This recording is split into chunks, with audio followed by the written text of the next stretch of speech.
का ताज हो मेरी आँखों का तारा हो, मेरे दिल का ताज मेरी आँखों का तारा हो।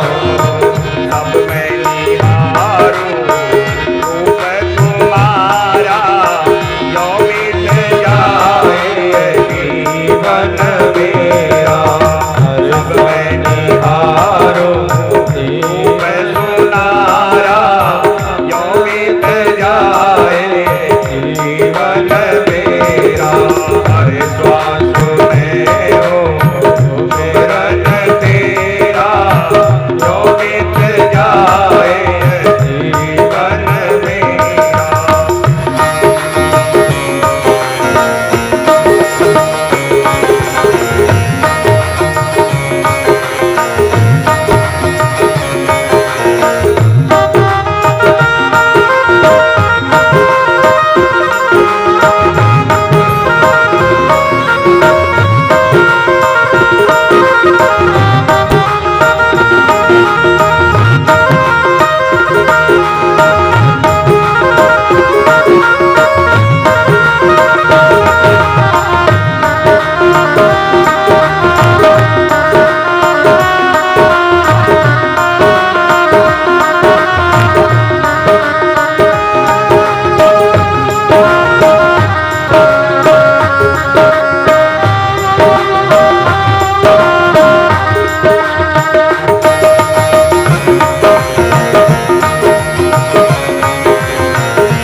प्यारा हो सत्कार हो इतबार हो तुम्हारा, प्यार हो सत्कार हो एतबार हो तुम्हारा।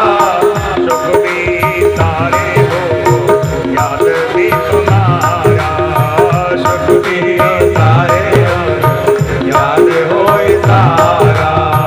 ओ आत्मा पर तेरा ही डेरा, जो बीत जाए जीवन मेरा। ओ आत्मा पर तेरा ही डेरा, जो बीत जाए जीवन मेरा। हर सांस में हो सुमिरन तेरा, जो बीत जाए जीवन मेरा। तेरी पूजा करते बीते सांझ सवेरा, तेरी पूजा करते बीते सांझ सवेरा। जो बीत जाए जीवन मेरा, जो बीत जाए जीवन मेरा। हर सांस में हो सुमिरन तेरा,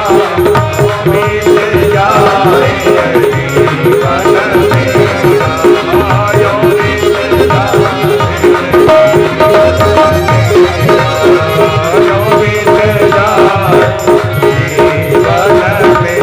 जो बीत बोलिए वृंदावन बिहारी लाल की जय। जय जय श्री राम। तो सूत जी ने सौनकादिक ऋषियों से कहा कि मैं राजा परीक्षित के जन्म की कथा तुम्हें सुनाऊंगा,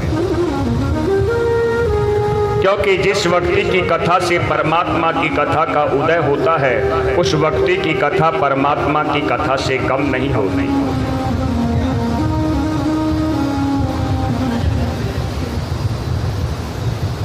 कौरव और पांडवों का जब युद्ध चल रहा था,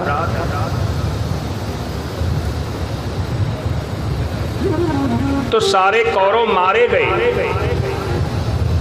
केवल एक दुर्योधन बचा है, और उस दुर्योधन की जंगाओं को भी भीम ने अपनी गदाओं से तोड़ दिया। पृथ्वी पर पड़ा पड़ा दुर्योधन तड़प रहा है,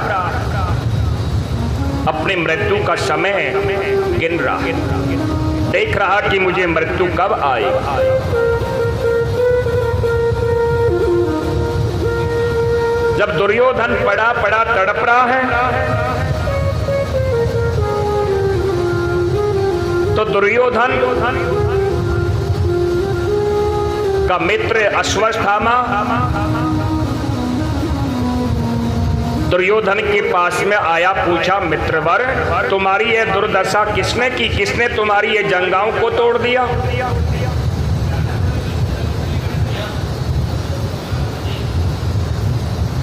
दुर्योधन कह रहा, मित्र तुम हमारे गुरु के पुत्र हो, लेकिन मैंने हमेशा तुम्हें मित्र माना है।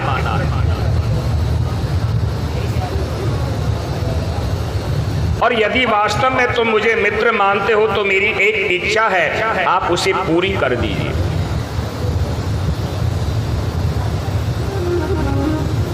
अश्वत्थामा ने कहा, बताइए मित्र क्या इच्छा है? तो दुर्योधन कह रहा कि हम 100 भाई कौरव होते हुए भी हम पांडवों का बाल बांका नहीं कर पाए 5 भाइयों का।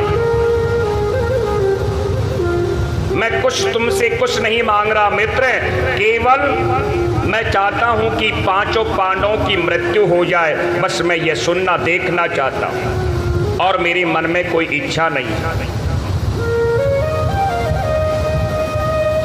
अश्वत्थामा ने कहा, मित्र यह कौन सी बड़ी बात है, समझो आज रात्रि में 5 पांडव मारे गए।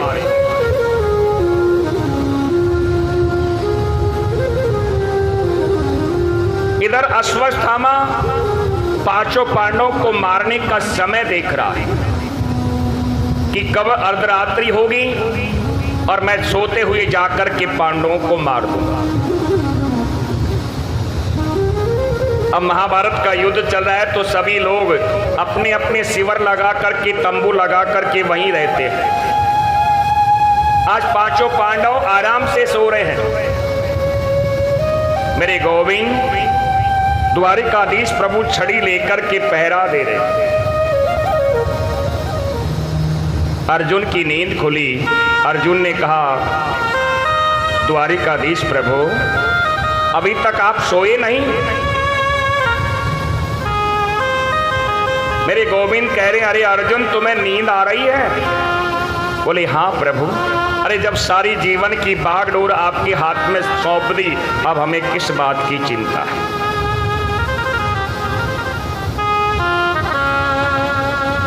भगवान द्वारिकाधीश ने कहा, लेकिन अर्जुन मैं कहता हूं कि आज तुम 5 पांडवों को इस शिविर में नहीं सोना चाहिए। सोते हुए 5 पांडवों को जगा करके ले जा करके दूसरे शिविर में प्रवेश करें।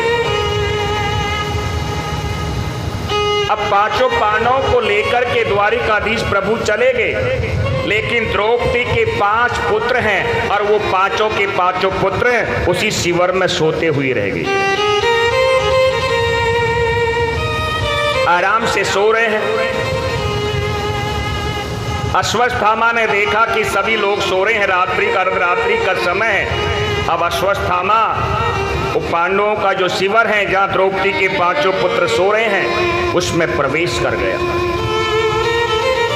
मन में सोचा कि ये 5 पांडव देखो आराम से सो रहे हैं दुपट्टा तान करके।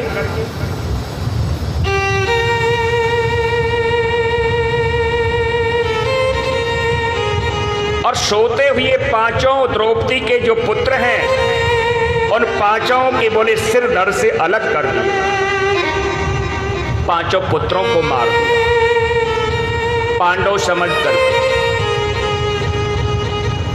अब 5 के सिर धड़ से अलग कर दिए। फिर मन में सोचा कि मैं दुर्योधन से जाकर के कहूंगा कि मैंने 5 पांडव मार दिए तो क्या कहेगा कि हम नहीं मान सकते, तुम्हारे पास में क्या प्रमाण है? तो अश्वत्थामा ने क्या किया, उन 5 के सिर को पोटली में बांध करके और दुर्योधन के पास में चला आया। दुर्योधन ने कहा, मित्रवर अश्वत्थामा, तुमने पांचों पांडव मार दिए? बोले, हाँ मित्र, मैंने मार दिए।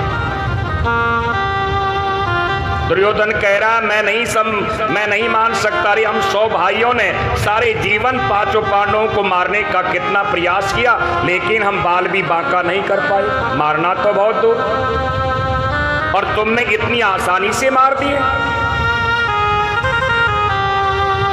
अश्वत्थामा कह रहा कि मैं यही तो मन में सोच रहा था कि दुर्योधन मेरी बात पर विश्वास नहीं करेगा, इसलिए मैं पांचों के सिर लेकर के आया हूं।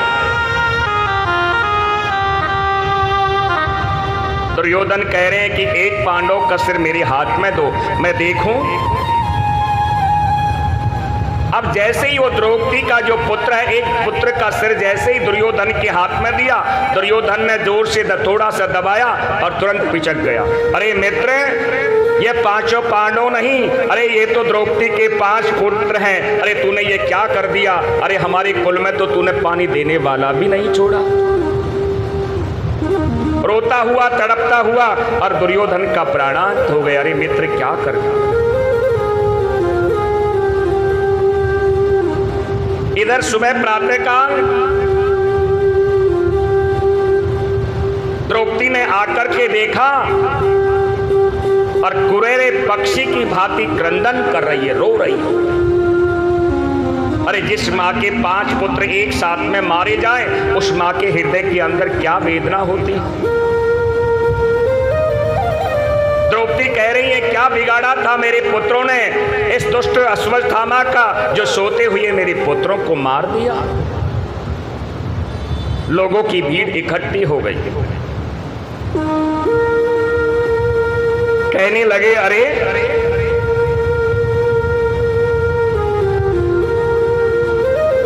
ऊंच निवास नीच करतूती। अरे गुरु का पुत्र होते हुए और सोते हुए द्रौपदी के 5 पुत्रों को मार दिया। द्रौपदी रो रही है। इतने में द्वारिकाधीश प्रभु 5 पांडवों को लेकर के, और जहां द्रौपदी के 5 पुत्र मरे हुए हैं, वहां लेकर के आ गए।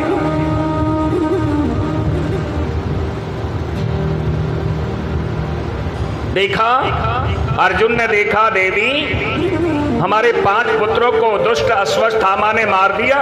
मैं दुष्ट अश्वत्थामा को जीवित नहीं छोड़ूंगा, चाहे आकाश पाताल कहीं भी होगा, आज मैं उसे जीवित नहीं छोड़ूंगा। अर्जुन धनुष बाण लेकर के और अश्वत्थामा की ओर दौड़ पड़ा।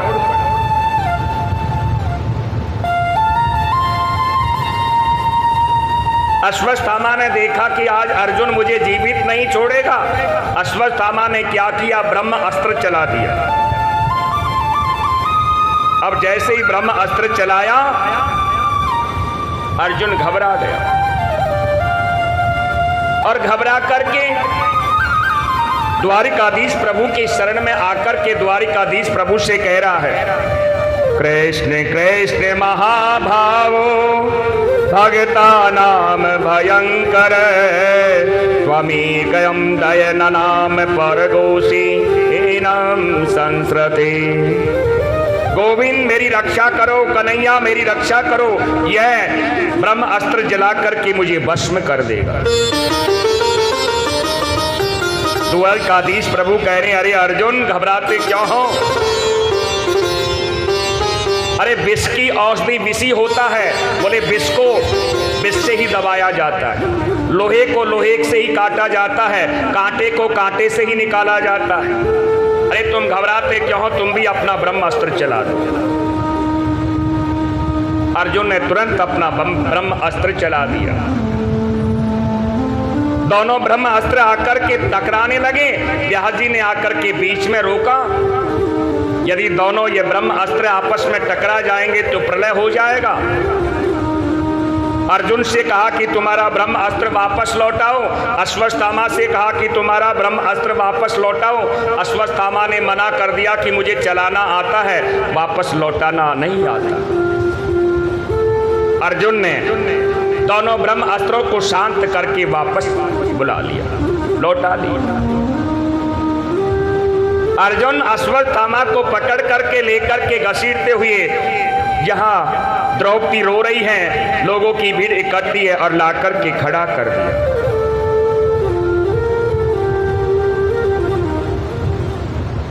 और जैसे ही लाकर के खड़ा किया घसीटते हुए,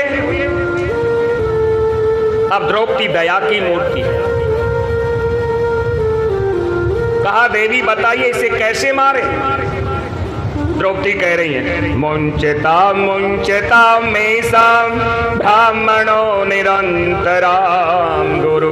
अरे मुंचताम कहते इसे छोड़ दो, ये ब्राह्मण का पुत्र है, हमारी माँ, हमारी गुरु माँ गौतमी का पुत्र है, उसी के एक ही तो पुत्र है। अरे उसे पति देव हमारी गुरु की तो हत्या हो चुकी है। मैं एक माँ हूं तो एक दूसरी माँ की हृदय की वेदना को जानती हूं, इसे छोड़ दीजिए, मारिए मत।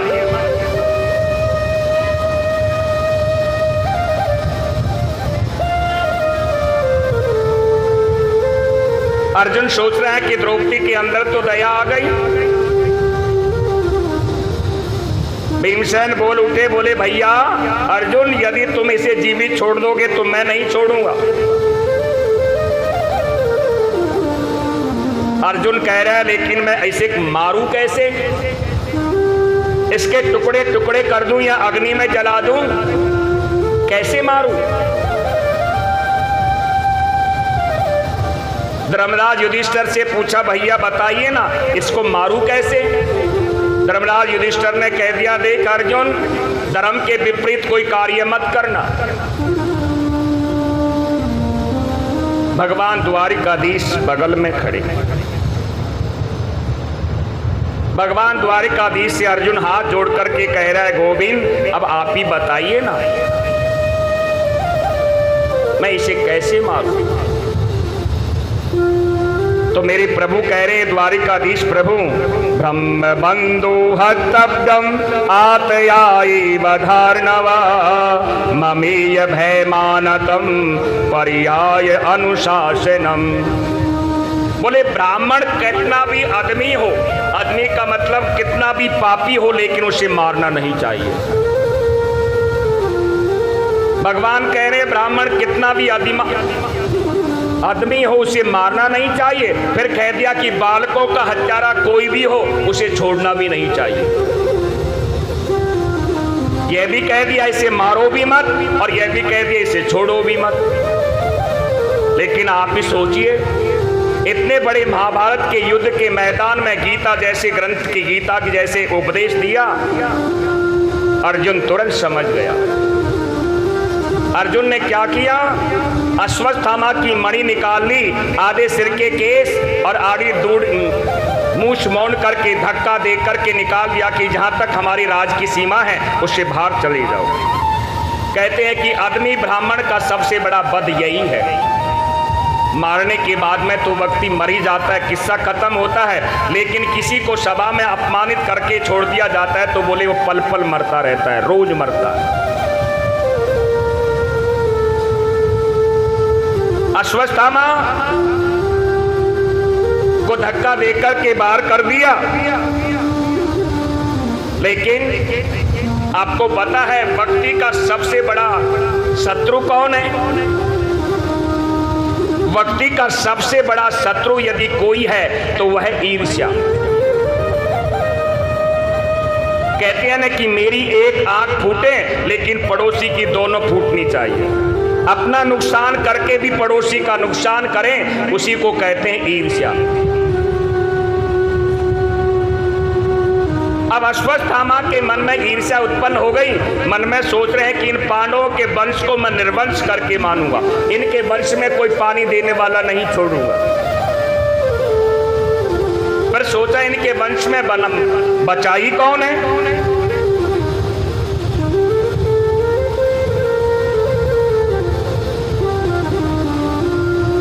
फिर मन में विचार आया, हाँ जब अभिमन्यु की मृत्यु हुई थी तो उस समय उत्तरा गर्भवती थी और आज उसे पूरे 9 महीने पूर्ण हो रहे हैं। तो एक काम करता हूं, मैं गर्भ में ही उस गर्भस्थ शिशु को नष्ट कर देता हूं, मार देता हूं, इसलिए इन पांडवों का वंश निर्वंश हो जाएगा, इनको कोई पानी देने वाला भी नहीं बचेगा। अब अश्वत्थामा ने क्या किया, अपना ब्रह्म अस्त्र चला दिया उत्तरा की ओर, उत्तरा के गर्भ की ओर। अब जैसे ही वो उत्तरा की गर्भ की ओर वो ब्रह्म अस्त्र बढ़ रहा है, उत्तरा घबरा गई और घबरा करके भगवान द्वारिकाधीश के पास में आ गई।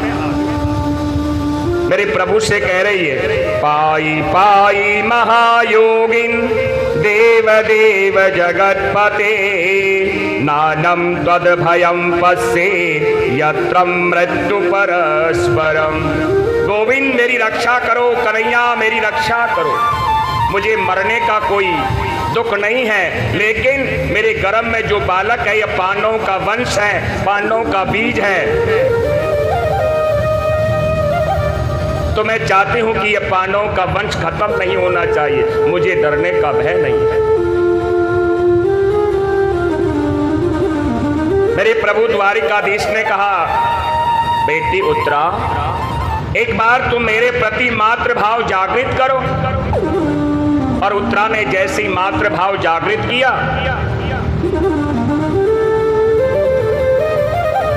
मेरे प्रभु ने सूक्ष्म रूप लिया और उत्तरा के गर्भ में प्रवेश कर गए अपने सुदर्शन चक्र से और उस गर्भस्थ शिशु की रक्षा कर रहे।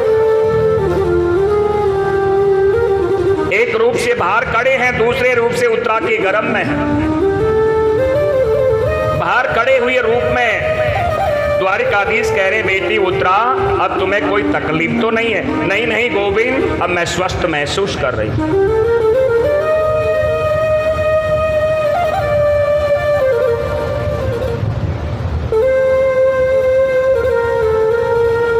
अब उस गर्भस्थ, बोले संसार में यही एक ऐसा बालक है जिसने जन्म बाद में लिया और प्रभु के दर्शन पहले कर दिए।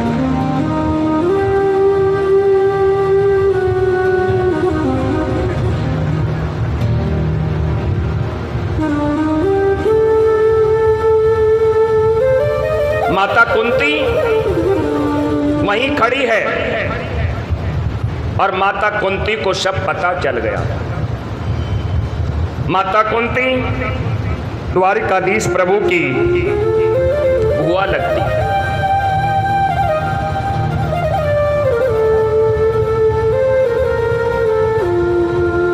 और बुआ लगती है तो माता कुंती ने कहा, गोविंद मुझे सब पता है कि आज आपने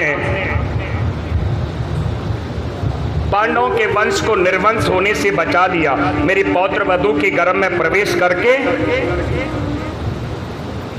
और उसकी रक्षा की।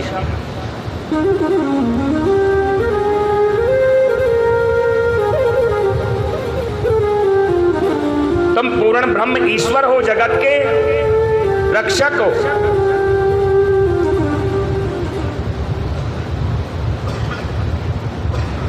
और यहीं से प्रथम स्तुति कुंती स्तुति प्रारंभ होती है।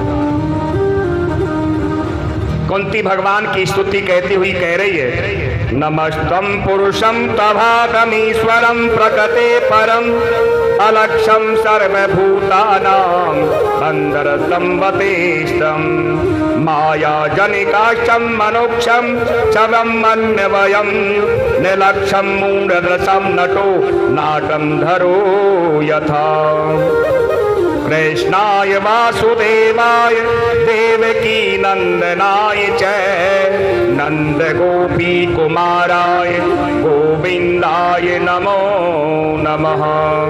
नमः पंकजनाभाय नमः पंकजाग्रये नमः पंकजनाभाय नमः पंकजमालिनी नमः पंकजनेत्राय नमस्ते पंचाग्रही। कि गोविंद मैं समझ गई कि तुमने आज जाकर के मेरी पौत्र वधू के गर्भ में जाकर के उस बालक की गर्भस्थ शिशु की रक्षा की। और जैसे ही माता कुंती ने भगवान द्वारिकाधीश को भगवान बताया तो भगवान द्वारिकाधीश माता कुंती से कह रहे हैं कि बुआ मैं भगवान हूं, और भगवान हूं तो आज तुम्हारे मन में जो भी इच्छा हो वो वरदान मांग लीजिए।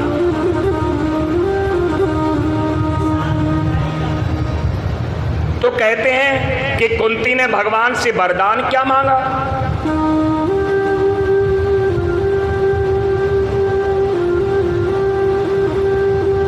और पांडवों से कहा कि देखो बुआ जी, मुझे भगवान कहती है, हाँ मैं भगवान हूं। कहती है कि भगवान श्री कृष्ण ने कई बार कहा है कि मैं भगवान हूं, लेकिन भगवान राघवेंद्र ने कभी यह नहीं कहा कि मैं भगवान हूं। तो पांडवों से कह रहे मैं भगवान हूं और तुम्हारे मन में जो इच्छा है वो वरदान मांग लो।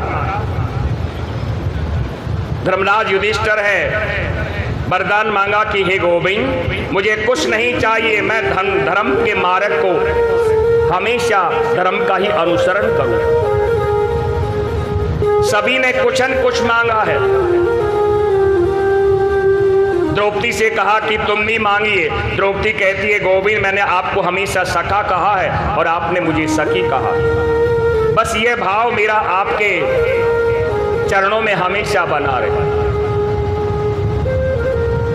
माता कुंती ने अपने दोनों साड़ी के पल्लू आगे कर लिए, पल्लू पकड़ लिए।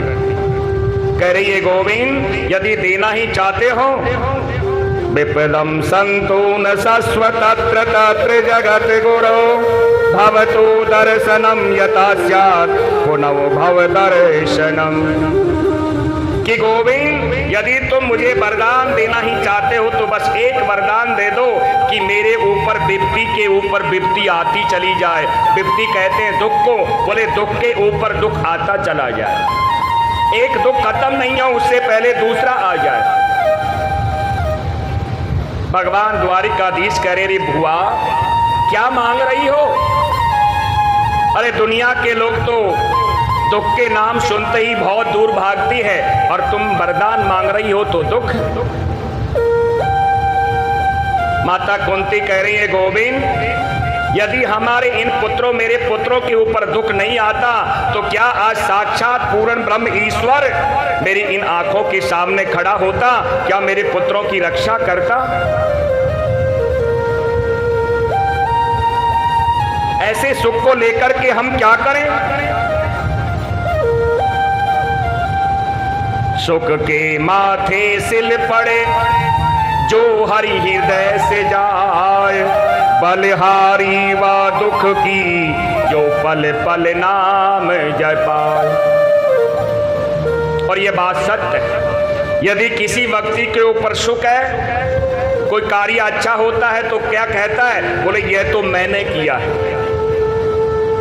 और कोई दुख हो गया, कोई घटना घट गई तो क्या कहेगा? यह तो प्रभु की इच्छा है, यह तो प्रभु ने किया है, भगवान ने किया। तो माता कुंती कह रही हैं, ऐसे दुख को, ऐसे सुख को लेकर के मैं करूंगी क्या? और वास्तव में सबसे बड़ा सुख क्या है? विपदो नैव विपदः संपदो नैव संपदः, विपदम नारायण विस्मृति संपद नारायण स्मृति। बोले विपत्ति को विपत्ति नहीं कहते, यानी दुख को दुख नहीं कहते। सबसे बड़ा दुख क्या है? बोले गोविंद को भूल जाना। और सबसे बड़ा सुख क्या है? कि हमेशा गोविंद की याद बनी रहना। भागवत में तो ये लिखा है कि बिगर गोविंद को याद करे, यदि आपका 2 मिनट का समय भी व्यतीत हो जाता है तो उसका भी प्रायश्चित करना चाहिए कि ये समय व्यतीत क्यों हुआ।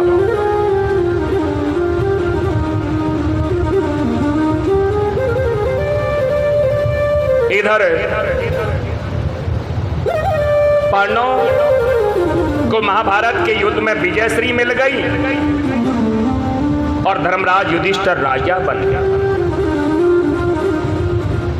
लेकिन आज अर्धरात्रि में धर्मराज युधिष्ठिर बैठ करके रुदन कर रहे हैं, मन में सोच रहे हैं कि मैंने ये राज पाने के लिए अपने को अपने हाथों से मरवा दिया।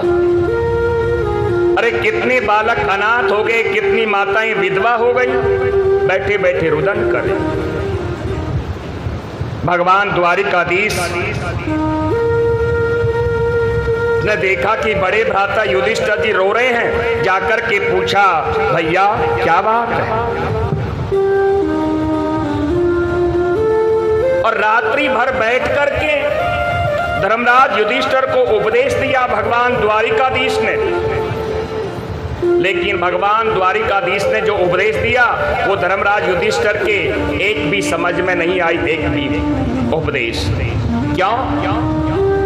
क्योंकि धर्मराज युधिष्ठिर भगवान द्वारिकाधीश को क्या मानते हैं कि मेरे मामा का छोटा पुत्र है। लेकिन वही उपदेश महाभारत के युद्ध में अर्जुन को दिया और अर्जुन की समझ आ गई। क्यों? कि अर्जुन ने भगवान द्वारिकाधीश को गुरु माना।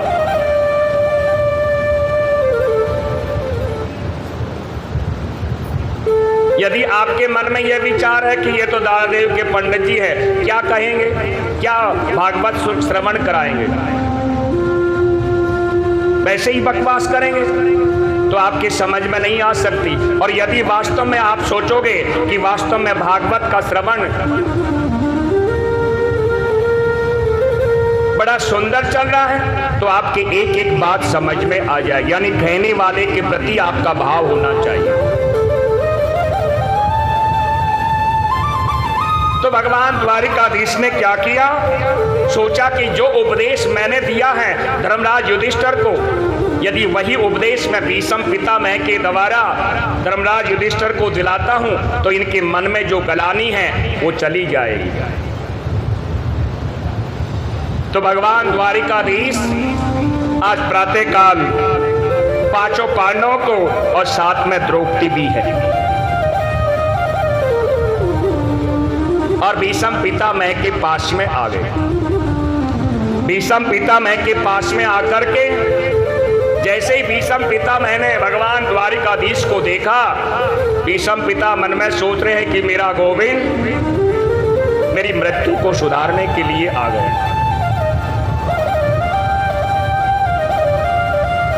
द्वारिकाधीश प्रभु ने जाकर के भीष्म पितामह से कहा, पितामह है यह पांचों पांडव आपके चरणों में प्रणाम करते हैं।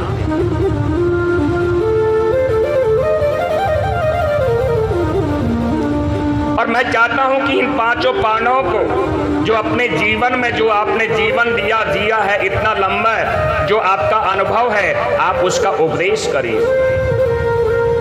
भीष्म पितामह कह रहे, वारे गोविंद वाह,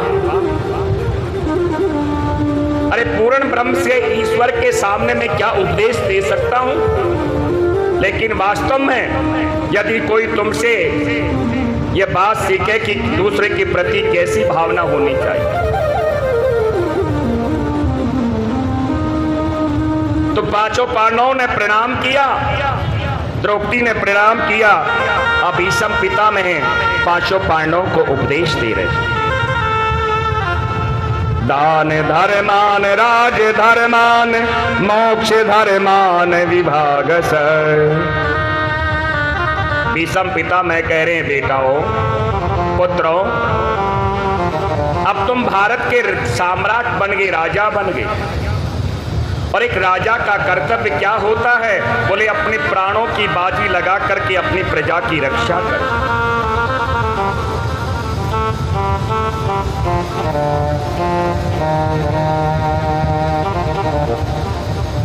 अपनी प्रजा की रक्षा करें।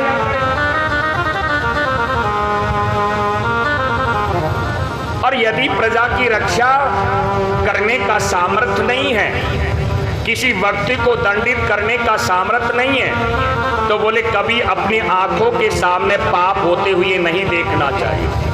यदि सामर्थ्य है तो उसको रोकिए और सामर्थ्य नहीं है तो वहां से मुंह मोड़ करके चली जाइए, क्योंकि देखना भी बोले उतना ही पाप लगता है।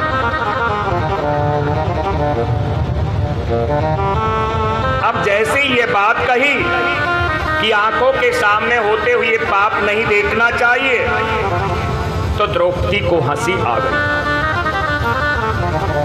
और जैसे ही द्रौपदी हंसी तो भीष्म पितामह के सामने कोई हंसना कोई हंसी मजाक का खेल थोड़ी है। कहा बेटी द्रौपदी, मैं इन पांडवों को उपदेश कर रहा हूं और आपको हंसी आ रही है। बताइए आपकी हंसी का राज क्या है, क्या कारण है? द्रौपदी घबरा गई। नहीं नहीं बाबा, मुझे तो वैसे ही हंसी आ गई, क्षमा करना। बोले नहीं बेटी, एक कुलवती नारी को बिना कारण हंसी नहीं आ सकती, और यह बिना कारण जाने ऐसी उत्कंठा लेकर कि मैं मरना नहीं चाहता। द्रौपदी तुरंत बोल पड़ी, पितामह, आज इन पांडवों को उपदेश दे रहे हो कि आंखों के सामने पाप होते हुए नहीं देखना चाहिए, तो मैं तुमसे पूछती हूं कि तुमने ऐसा क्यों किया? तुमने अपनी आंखों के सामने होते हुए पाप होते हुए क्यों देखा? कहते हैं कि इतना बड़ा अधिरथी वीर भीष्म पितामह बोले जीवन में कभी रोया नहीं, और जैसे ही द्रौपदी की यह बात सुनी तो हिचकिया भर करके रो रहा।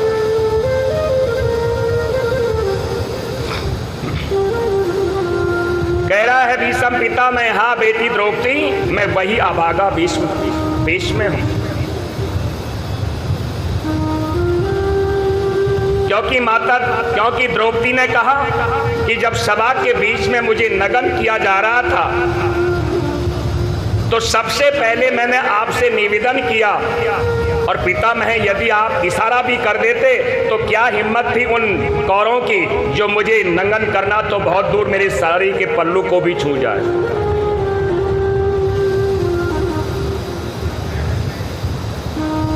भीष्म पितामह कह रहे बेटी, मैं क्या करता? मैं अपने नमक का कर अदा कर रहा था, और आपको पता है जो मैं ये बाणों की सैया पर पड़ा हूं ये क्यों? कि मैंने वो दूषित अन्न जो दुर्योधन का खाया था, नमक खाया था, उसका जो रक्त बना था, अर्जुन ने मेरे शरीर पर इतने बाण मारे हैं, इतने तीर मारे हैं कि 1 लाख बिच्छू एक साथ में डंक मारे, जितनी वेदना होती है उतनी है, और मेरे शरीर का पूरा रक्त अब निकल चुका है, अब मैं पूर्ण शुद्ध।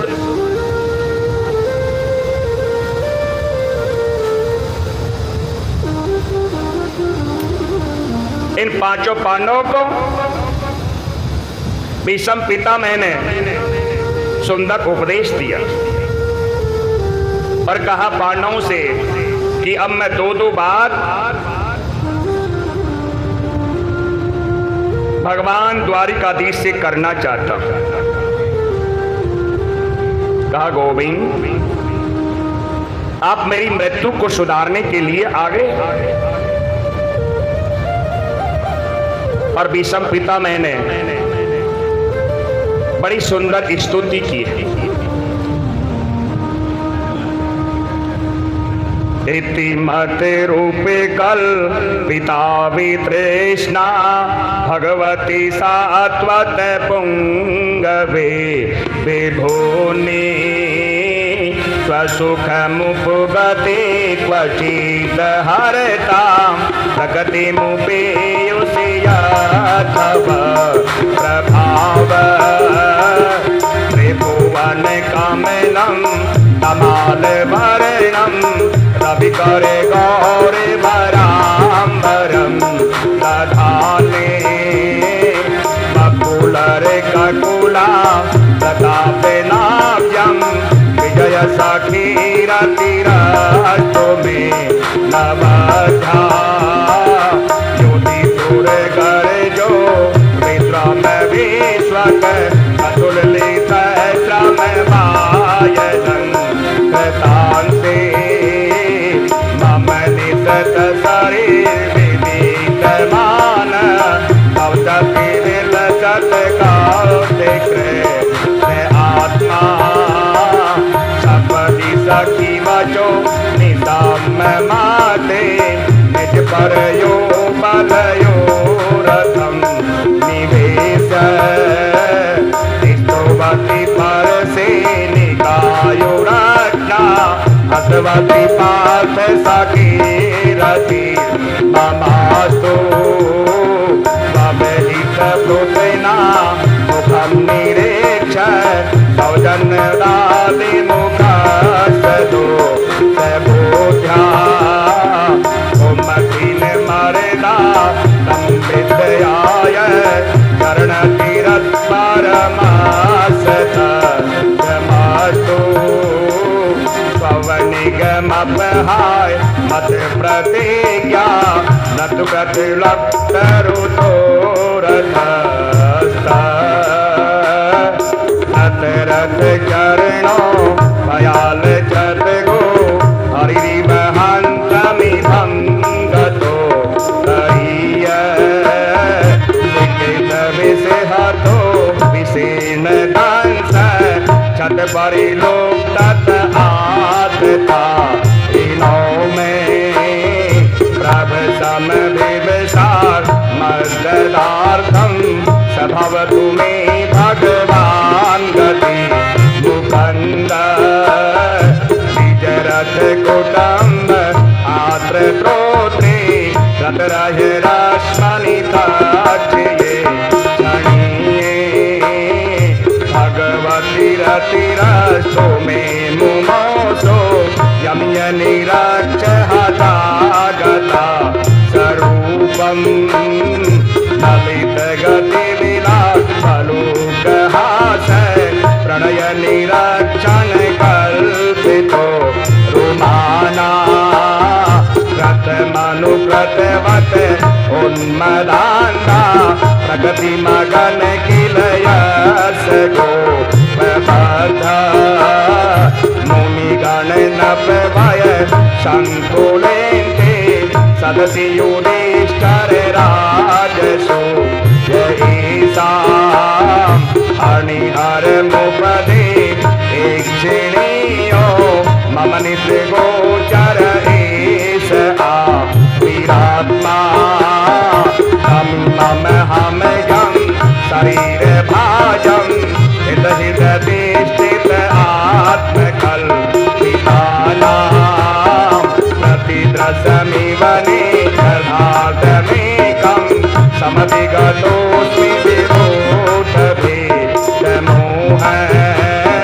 समधिगतोऽस्मि विमोहभेदमोह हरे राम राम राम राम हरे हरे हरे कृष्ण कृष्ण कृष्ण कृष्ण हरे हरे हरे राम राम राम राम राम हरे हरे हरे हरे हरे कृष्ण कृष्ण कृष्ण कृष्ण कृष्ण कृष्ण हरे हरे हरे बोलिए वृंदावन बिहारी लाल की जय जय जय श्री राधे इति मति इति यानी है और मति मानी बुद्धि इति मति कल्पित वित्रातृष्णा भगवती सात्वत पुंगवे विभोनी। भीष्म पितामह कह रहे हैं कि गोविंद मैंने जीवन में आपसे कुछ नहीं मांगा, अब मैं पूर्ण शुद्ध हूं और मेरी बुद्धि है ना यह बिल्कुल पूर्ण शुद्ध है, इसलिए मैं आज अपनी जो बुद्धि है अपनी पुत्री है मैं आपको आज समर्पण कर रहा हूं। भगवान द्वारिकाधीश कह रहे पितामह आपको तो इच्छा मृत्यु का वरदान है, आप चाहो तो और जीवित रह सकते हो, बिगर तुम्हारी इच्छा के बिगर तुम्हारी मृत्यु नहीं हो सकती। भीष्म पितामह कह रहे गोविंद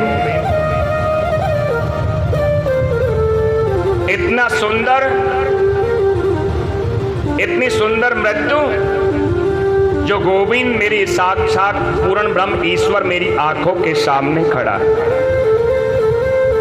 क्योंकि हम भी तो जीवन भर यही तो चाहते हैं। भगवान का भजन करते क्या चाहते हैं? देहांत काले तुम सामने हो, मुरली बजाते मन को लुभाते। यही गीत गाते मैं तन नाथ त्यागूं, गोविंद दामोदर माधवेति, गोविंद दामोदर माधवेति। हे कृष्ण हे माधव हे सखेति, हे कृष्ण हे माधव हे सखेति। कि मेरे आंखों के सामने आज पूर्ण ब्रह्म ईश्वर खड़ा हुआ और भीष्म पितामह कह रहे गोविंद कि जब महाभारत का युद्ध चल रहा था तो आपने महाभारत के युद्ध में प्रतिज्ञा की थी कि मैं युद्ध में कभी अपने हाथों में अस्त्र ग्रहण नहीं करूंगा। और मैंने प्रतिज्ञा की थी कि मैं भीष्म पितामह शांतनु का पुत्र वही कहलाऊंगा। मैं युद्ध में, महाभारत के युद्ध में द्वारिकाधीश प्रभु से अस्त्र उठा करके मारूंगा।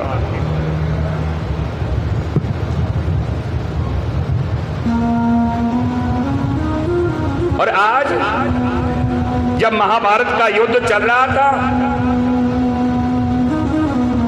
और भीष्म पितामह जैसे ही बाणों की बौछार लगाई अर्जुन की ओर, अर्जुन की भुजाएं, बाजूबंद आदि सब टूट चुके हैं, गिर चुके हैं, रथ का ध्वजा भी गिर चुकी है।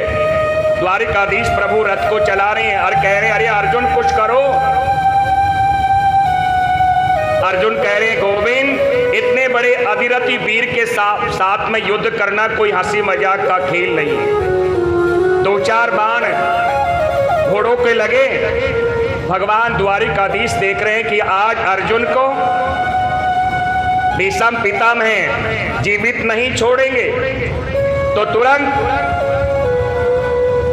रथ से कूद गए और एक रथ का पहिया टूटा हुआ पड़ा हुआ था और उस रथ के पहियों को हाथ से उठा करके और घुमाते हुए चक्र बना करके और भीष्म पितामह की ओर दौड़ी चले जा रहे हैं। पृथ्वी देवी कंपमान हो गई कि प्रभु अपनी प्रतिज्ञा तोड़ देंगे तो प्रलय हो जाएगा। जैसे ही भीष्म पितामह की ओर द्वारिकाधीश प्रभु दौड़े तो मेरे प्रभु का उत्तरीय वस्त्र नीचे गिर गया और वस्त्र को उठाते हुए पृथ्वी देवी से कह रहे देवी तुम्हें घबराने की कोई जरूरत नहीं है, मैंने तो अपनी भक्त की प्रतिज्ञा रखने के लिए अपनी प्रतिज्ञा तोड़ दी, क्योंकि मैं तो अपने भक्त के वश में हूं।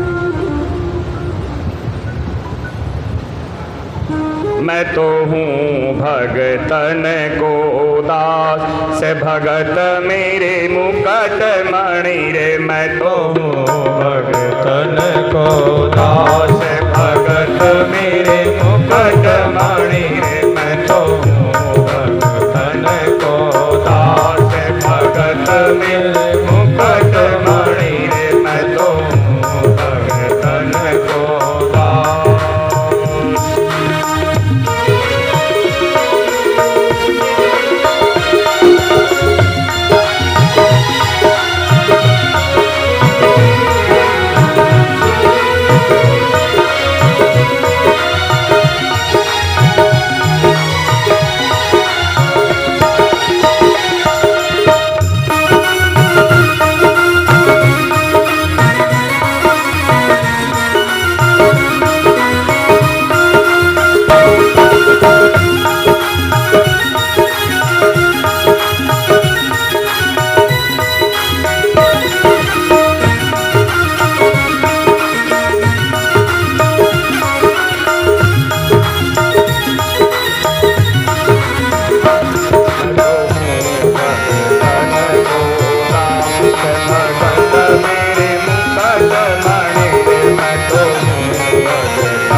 संग लागत फिरूं कब न छोड़ूं साथ भगत मेरे मुकट मणि रे। मैं तो भगतन को दास भगत मेरे मुकट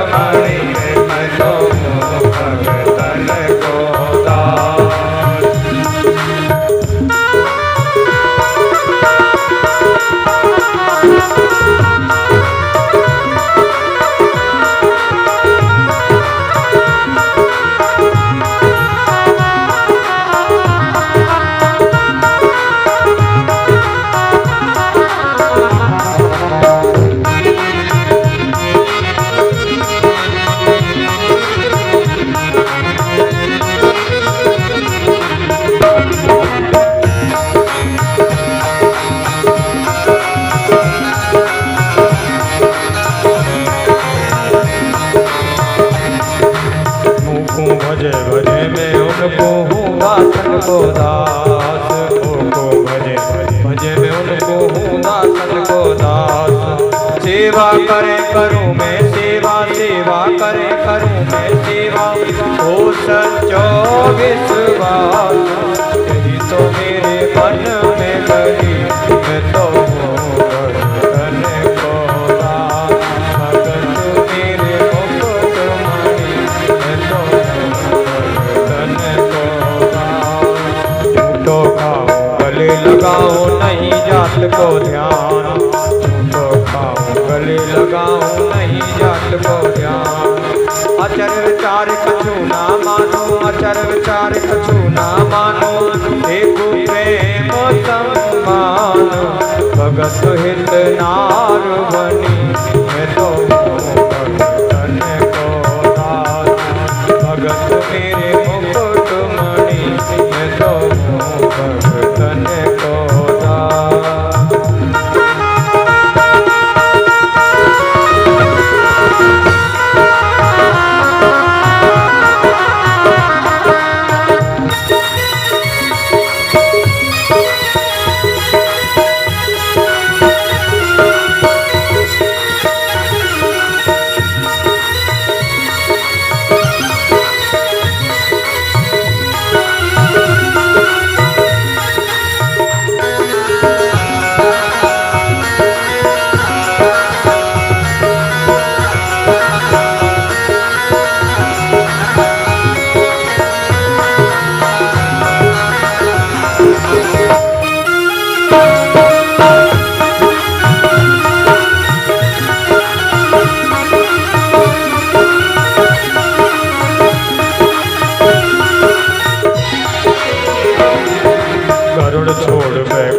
त्याग के नंगे पामन धाऊं, करुण छोड़ने कुंठ त्याग के नंगे पामन धाऊं। जहाँ जहाँ भीड़ पड़ी भगतन की, जहाँ जहाँ भीड़ पड़ी भगतन की, दौड़ो दौड़ो आओ, खबर नहीं करूँ अपनी, मैं तो हूँ भगतन को दास। भगत मेरे मुकुट मणि, मैं तो हूँ भगतन को दास।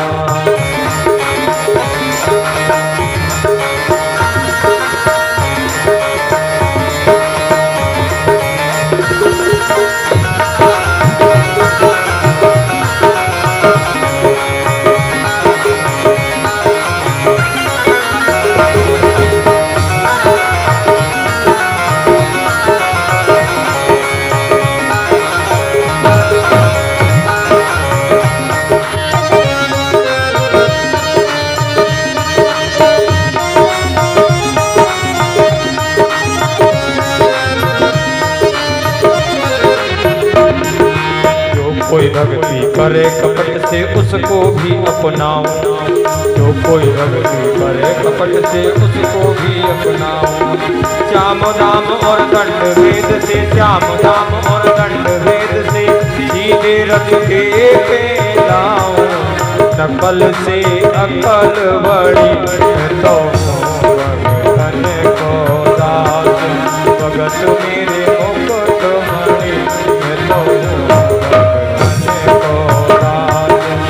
भगत मेरे मुकुट मणि, भगत मेरे मुकुट मणि, भगत मेरे मुकुट मणि, भगत मेरे मुकुट मणि। ओ मैं तो हूँ भगतन को दास। भगत मेरे मुकुट मणि, मैं तो हूँ भगतन को दास। भगत मेरे मुकुट भगतन को दास। बोलिए वृंदावन बिहारी लाल की जय। जय जय श्री राधे। तो भीष्म पिता मैं कहने गोविंद, आज वही झांकी आकर के मेरे हृदय में आकर के बस जाए। और भीष्म पिता मैंने अपने पंच भौतिक शरीर का त्याग कर दिया। पांडवों ने भीष्म पिता मैं के शरीर का जो क्रियाक्रम किया जाता वो किया, और भीष्म पिता के मरने पर पांडव बहुत रोए। भगवान द्वारिकाधीश प्रभु ने समझाया पांचों पांडवों को कि इतना बड़ा अधिरथी वीर के लिए रोना नहीं चाहिए। आज भगवान द्वारिकाधीश ने पांडवों से कहा कि तुम्हें भारत के सम्राट बन गए, तुम्हें युद्ध में विजय प्राप्त हो गई।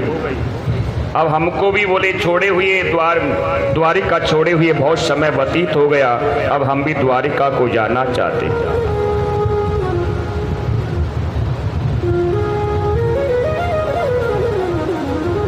तो भगवान द्वारिकाधीश के साथ में धर्मराज युधिष्ठिर ने अर्जुन को भेज दिया कि द्वारिकाधीश कृष्ण को रास्ते में कोई तकलीफ नहीं होनी चाहिए। रथ पर बैठ कर के मेरे गोविंद हस्तिनापुर से जा रहे। प्रसादम शिखारूढ़म कौरवानार्योदिवीक्षया वपुषम कुसुमयी कृष्णम प्रेमा वीड़ा स्मितक्षणा। कौरव कुल की जो नारियां हैं, जिस रास्ते से होकर के मेरे गोविंद गुजर रहा है, रथ गुजर रहा है, और वो कौरव कुल की नारियां अपनी अपनी अटारियों पर खड़ी होकर के मेरे गोविंद के ऊपर फूलों की बारिश कर रही है।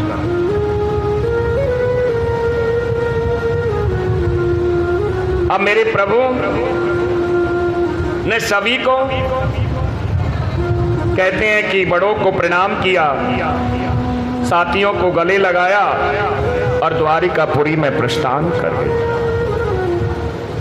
जैसे ही इन द्वारिका वासियों को पता चला कि भगवान द्वारिकाधीश पांडवों को विजय श्री दिला करके लौट करके आ रहे हैं, तो जगह जगह तोरण द्वार रास्ते में पुष्प बिछाए हुए।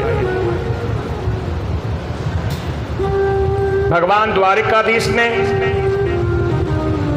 लोगों से पूछा कि मेरे न होने से तुम्हें कोई तकलीफ तो नहीं हुई? सबने कहा गोविंद बस एक सबसे बड़ी तकलीफ थी कि आपके दर्शन प्राप्त नहीं हो रहे थे। भगवान द्वारिकाधीश महल में प्रवेश किए। देखो द्वारिका के राजा हैं और माता देवकी वसुदेव के जाकर के चरणों में साष्टांग लेट करके प्रणाम कर रहे हैं। कहते हैं कि अभिवादनशील यानी जो विनम्री होते हैं ना, वो चरणों में लेट करके ही प्रणाम करते हैं। और जो हम अपने बड़े बूढ़ों को, गुरुओं को, माता पिताओं के चरणों में लेट करके प्रणाम करते हैं, आप सोचोगे कि प्रणाम करने से क्या मिलता है? कहते हैं यदि किसी के चरणों में प्रणाम करते हैं तो 4 चीज आपको प्राप्त हो जाती है। अभिवादनम शीलस्यम नतम मृदोपसेविनम चत्वारि तस्य वर्धते आयु।